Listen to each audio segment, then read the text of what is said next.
So when I sit down to paint, I don't tend to have any idea what I'm going to do. With this painting, I knew I wanted to do something with circles, which is an upgrade for me because normally I have no idea what I'm going to do when I started painting. I knew I wanted to do circles and I wanted to do the color pink. I had just recently done a painting that had a pink sky and I really liked it. It showed a lot of promise online, so I wanted to do another one. So for starting this one, I just grabbed anything around the studio that I could find to try to make circles with. And I was finding that it did not make very good circles. So then I pick up this triangle and I paint in a triangle, and that looks absolutely stupid. So I decided it's time to just grab the rag and start all over. So I just wipe it clean and then pick myself up a fan brush and start laying in my color. For my sky, I like to use fan brushes, but I switch up from a fan brush here in just a little bit because it is just too small of a brush to do the whole sky on this painting. So I end up switching up to just a flat 2-inch brush and just kind of go crazy. Normally I'll do 2 coats of paint on a sky, but for some reason this one worked out in one. We just kind of flop it on there, swash it all around, flip-flop the brush around, just really work it into the canvas and get it all covered. I try to start out with some place that's going to have a little bit more light for where the sun is. Now I am throwing in some mountains, just using that same color pink, and just getting some rough ideas of what mountains would be like on this landscape. I've gotten to where I put a lot of mountains in my landscapes just to show some extra depth. A lot of times I'll do the farthest mountains in the same color that I do the sky. I just like it. I don't know if there's any reason behind it. I just like how it looks. So I knew I still wanted to do something with circles. So at this point, probably a week has gone by. I have gotten onto Amazon and found myself some stencils of different size circles that are nice and thin and I can work with, and tend to work out a heck of a lot better than the random objects I was finding around the studio. I use the head of a brush and pat it. So just kind of tap, tap, tap, kind of like you would imagine a tattoo needle. I found that it works really well. It puts a lot of paint on the canvas, and also I'm tapping it over the stencil, so it's not giving it a chance to run underneath the stencil, which then kind of defeats the point of a stencil. With these bubbles, I am just trying to highlight one side with a lighter pink and then give them a backside, which is a little darker. And that's really all I'm doing here is just different sizes. I started out with the little tiny guys towards the horizon line just to try to give you some depth. But then I kind of just go crazy and start doing whatever size I want. This ends up being many, many videos long of me doing this because the paint builds up on the stencil and then it's really messy. I can't just use it over and over because I would end up with little bits of paint everywhere. So I end up having to do 5 or 6 or 7 bubbles kind of all over the canvas, and then let it dry for a couple hours, and then come back, do some more, let it dry, come back, do some more, repeat, rinse, blah, blah, blah.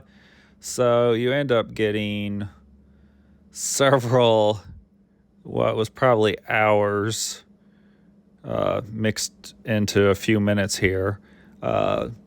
I wouldn't be shocked if people skip ahead at this. It could get a little boring, but it was a little boring for me, so I can't imagine it's not a little boring for the viewer. But it's also kind of fun to watch watch all the bubbles progress onto the screen, onto the canvas. No rhyme or reason what sizes. I end up just overlapping some to give some depth to them. It's just for fun. It's just a whatever. So this seems like a good point in the video. If you are enjoying this video, will you please like, share, subscribe, leave a comment. It can even be a mean comment.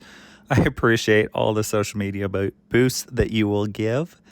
But I'd love a comment. I'd love to hear what you think of this, what you think of the painting. I know the quality is not going to be amazing for the first voiceover I'm doing here, but I appreciate any feedback that you can give me, and that will help improve my channel. I don't know if we're going to improve my art any. I'm always learning. It's always changing. But I know I can get better at the recording and doing the audio overs. So any feedback, please do. And please subscribe if you like this. Thank you. At this time, we are going to have an intermission. You can get up and do something else, or go to the restroom, or you can sit here for the next few minutes and watch me continue to paint bubbles, because that is what is going to happen. Bubbles, bubbles, bubbles, and more bubbles. I have decided to play some music while you watch this phase of the video, and then the voiceover will continue as I start the mountain landscape portion of this video.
So by this point, I am now starting with my landscape. I knew I wanted to use blue. I used blue in a previous painting that was pink and blue, and it worked out fantastically. Blue contrasted very well with the pink, so I just went with it.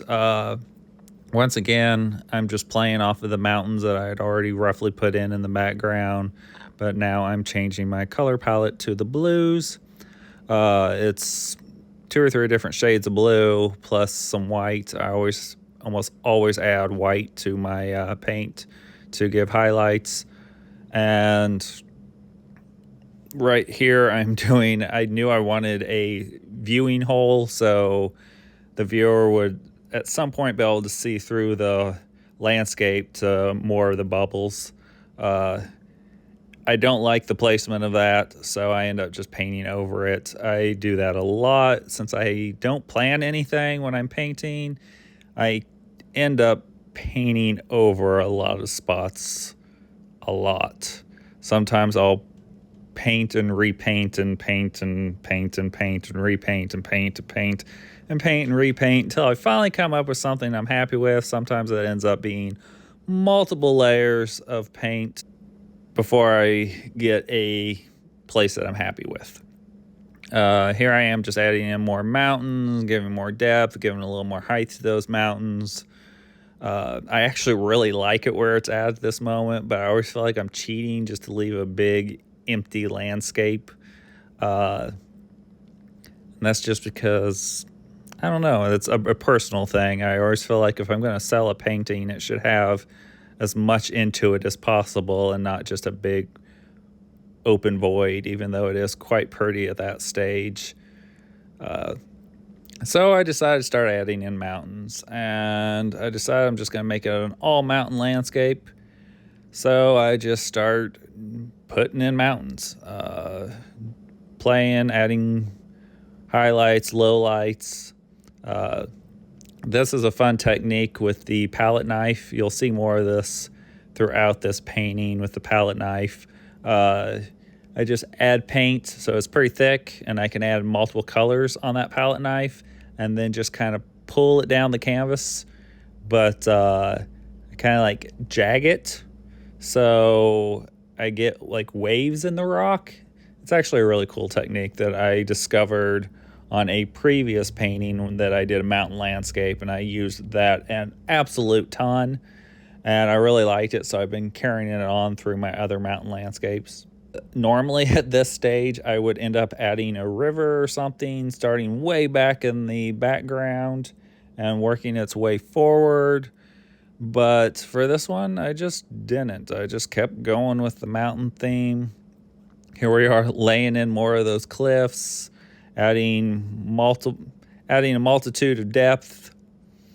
Just playing. Like I said, I play a lot on my paintings, and they are normally days or weeks or sometimes months or even years long. Sometimes I just don't know what I want to do on a painting, and I will set it in the corner or hang it on the wall and stare at it for sometimes years before the idea of what I want to do, to a lot of times to honor what I did in the sky, because a lot of times I love my skyscapes, but then you have to have a good complementing foreground and landscape to work with, and sometimes I just either don't have the skill, I just don't have the idea, I don't know what I'm doing at that point, and so a lot of my paintings will just kind of set and hang out. I have a little bit of ADD, so I tend to be working on multiple paintings at once. So at any one point in time, I probably have 10, 20, 30 paintings going. Some of these will set for years, and I will get back to them. Some of them set, and I just never get back to them. I just totally lose interest in them. And I liked the idea at the time, but I just never get back to them. So here I am just laying in more mountains, more highlights, lowlights, playing.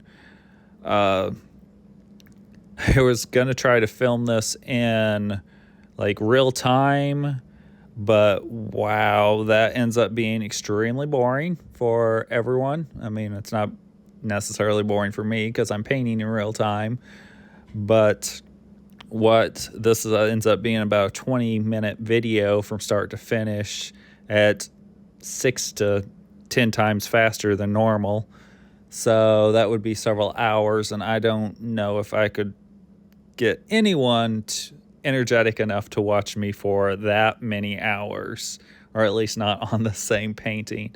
I don't know. If there's any interest, maybe in the future, I'll video record one entire painting from start to finish in real time and see if anyone cares to watch that. But at the same time, I say that, and I watched a YouTube video a while back that was like 30 some hours long, and it was just a train going through a mountain range in like Europe or something. I actually can't remember where it was, but it was 30 some hours long, and I did not watch all of it. I fast forwarded through a lot of it because that's insane. But yeah, I mean, it undoubtedly has an audience to just watch things in real time, no matter how boring they are.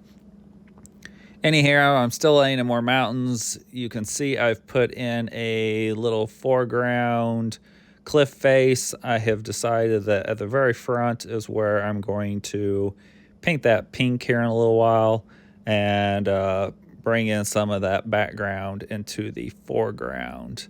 I decided at some point in time that I wanted to make my mountains on this landscape very pointy, just because, it's very otherworldly kind of a landscape. So if you're going to have mountains, why not have very pointy mountains to go with your very bubbly sky?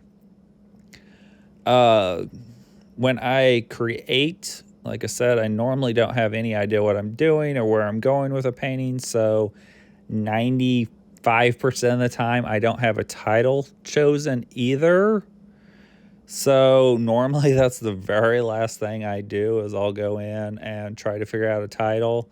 At this time, for this one, I had a decent following going. I was doing pretty well on Instagram, really posting every day, had some videos that were doing very well, had a lot of people following me. So I did out a questionnaire as to what people thought the title of this guy should be.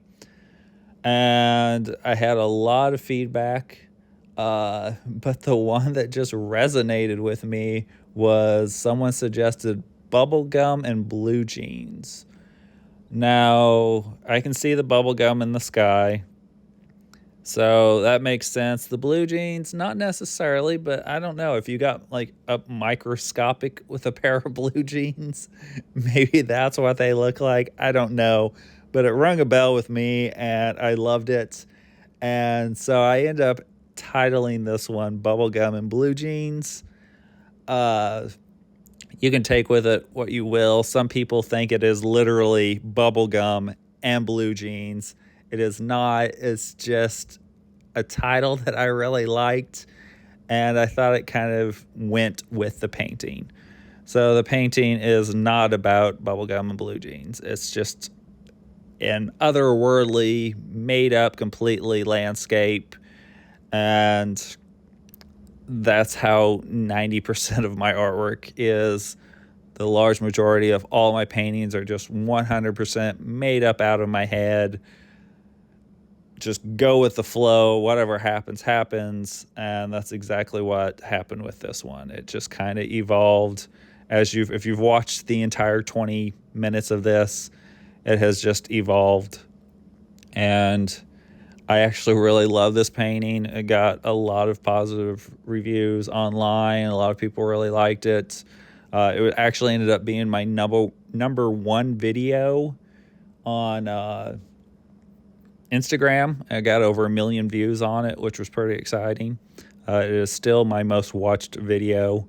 I did it, of course, super speed. I took the whole video and made it like a minute long, or it might have been even shorter than that. I honestly can't remember. It was really short. It was pretty insane. I took all the middle out of it, and just that's what you got. And it actually did really well for whatever reason. I unfortunately did not sell the painting. It's actually hanging in my living room at the moment. I would love to sell it to anyone who's interested, but yeah, I don't know. It's just, I think it's a pretty landscape. Then to finish it up on my edges, I don't know if I recorded the edges on this video. I appear to not to. But I just painted the landscape roughly around the sides. So the blue matched blue around the sides, pink matched pink around the sides. I do the sides different almost every painting. Some of them I'll paint the painting around the sides. A lot of times I'll just paint the sides solid black. It really just all depends on the landscape and how I'm feeling that day as to what I do on my sides. But I always end up painting the sides last. And I always tell myself I'm not going to do that because you have to be very delicate where it wraps around onto the front of the painting as to not get whatever you're putting on the side on the front. I always tell myself I'm going to paint the sides first, but to this date, I have never done that. So I guess it's a failing of me. But anyways, I hope this hasn't been too terribly boring. It is my first video recording. It is my first YouTube full-length video and full voiceover. Hopefully I will get better with time. And I appreciate y'all watching this whole thing. It's very exciting. I've so far only been doing shorts and showing a lot of promise with those, which has been exciting. So I wanted to get some full-length videos of me doing full paintings, start to finish. I will end up doing a reveal of this painting sometime as a short. I might add on to the end of it, but I don't know. At this point in the video, we are getting to the very end. We are just adding the last touches. A lot of little highlights. Highlights tend to be my last thing I add in. If you haven't already, please like this video. Subscribe if you are not a subscriber. Please leave me any comments. I prefer positive ones, but negative ones work. I can always learn from them. Thank you. But anyways, we're at the end of the video. I hope y'all enjoyed watching this. I appreciate it. Love, peace, happiness to everyone, and have a great day. Bye.